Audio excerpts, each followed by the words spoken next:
Write a question.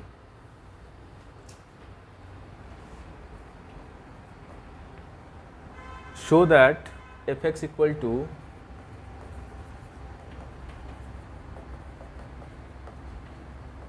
3x plus 5 is strictly increasing function.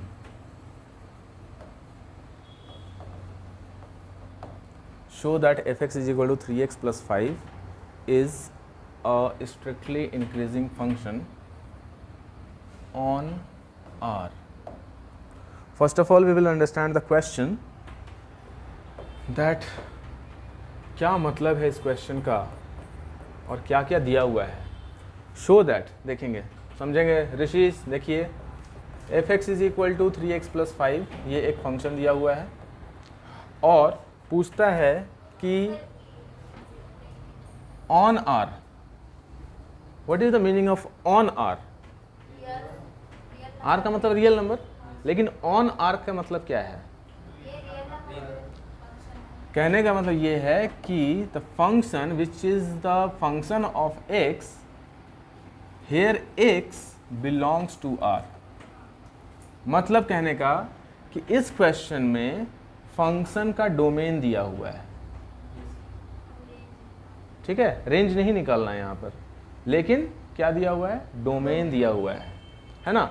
जैसे जब आप फंक्शन को जब आपने समझा था अभी, तो आपने क्या किया था, देखिए आपने एक ग्राफ बनाया था.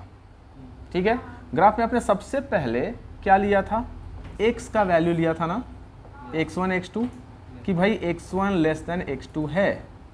Then accordingly we are deciding for fx1 and fx2, and then we are concluding that it is increasing or decreasing. That means first of all कोई ना कोई चीज़ तो होना चाहिए जो दिया हुआ हो, जो हमारे हाथ में हो, जिससे हमें पता चले कि हमारे हाथ में है क्या, तब तो हम देंगे, है ना. तो आपके पास ये दिया हुआ है कि ये जो फंक्शन है, ये जो 3x प्लस 5 फंक्शन है, ये एक लीनियर फंक्शन है. इसका जब आप लाइन ग्राफ बनाएंगे तो एक स्ट्रेट लाइन आएगा. तो इसमें x का वैल्यू दिया हुआ है. x का वैल्यू क्या दिया हुआ है, रियल नंबर. मतलब x एक्सिस पर जो भी वैल्यू एग्जिस्ट करता है वो सारा इसके लिए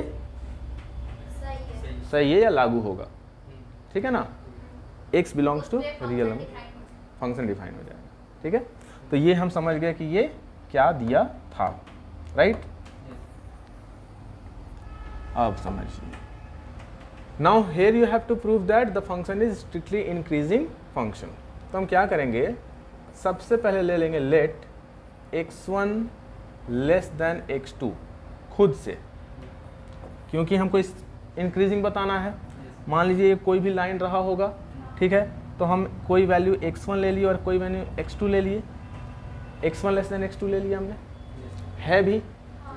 अब हम अगर 3 से इसको मल्टीप्लाई कर दे दोनों तरफ, तो क्या साइन स्टिल यही रहेगा. क्या हम दोनों तरफ अगर 5 ऐड कर दें तो भी साइन सेम ही रहेगा. क्या फंक्शन 3x प्लस 5 थी, तो क्या हम 3x1 प्लस 5 को fx1 लिख सकते हैं. क्या इसको fx2 लिख सकते हैं. दोनों के बीच में साइन कौन सा है, लेस देन का. कहाँ से चले थे हम, यहाँ से चले थे. कहाँ पहुँच गए, यहाँ पहुँच गए.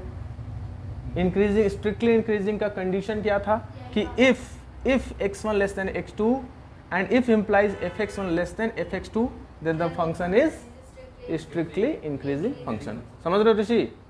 ठीक है, so therefore we have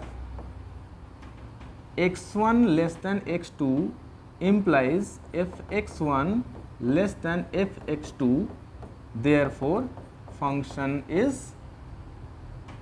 fx is strictly increasing function. Prove हो गया, प्रूव्ड. कोई दिक्कत है.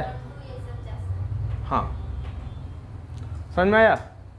इस क्वेश्चन को लिखने के बाद आप बनाएंगे prove that fx is equal to e to the power x is a strictly increasing function. Solution लिखिए और एक क्वेश्चन बना